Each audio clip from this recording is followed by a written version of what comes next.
Depuis Paris, le mouvement de libération nationale, MLN, est né. Il a été porté sur les fonds baptismaux par 3 Togolais, Jean Sylvanus Olympio, François Boko et Kofi Ameniam. À peine portés sur les fonds baptismaux, les porteurs du mouvement MLN lancent un appel aux organisations et à toutes les personnes qui partagent leur idéologie à se joindre à eux, en vue de mettre fin au énième coup d'État constitutionnel au Togo. Leur combat, c'est de s'opposer à la nouvelle constitution de la 5e République déjà promulguée par le président Faure Gnassingbé et publiée dans le journal. Le nouveau texte bascule le Togo dans sa 5e République. Seulement voilà. La réforme fait toujours grand bruit au sein de l'opposition et de la société qui dénonce une coup d'État constitutionnel.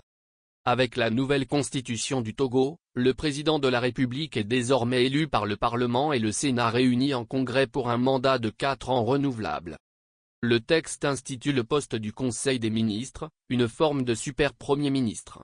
Le candidat à la fonction du président du Conseil des ministres, souligne le nouveau texte, est le chef du parti majoritaire ou le candidat issu de la coalition jouissant d'une majorité à l'Assemblée nationale à l'issue des élections législatives et après proclamation des résultats définitifs par la Cour constitutionnelle.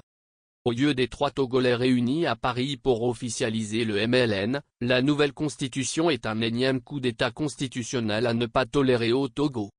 Cet énième coup d'État constitutionnel, écho de celui qui l'a vu venir au pouvoir en 2005 dans un bain de sang, démontre une fois de plus son désir de confisquer le pouvoir à vie, pérennisant ainsi une dictature dynastique qui étouffe notre pays depuis plus de 50 ans, fait savoir les porteurs du mouvement MNL qui qualifient la 5e République d'intolérable le changement de la constitution opéré au Togo.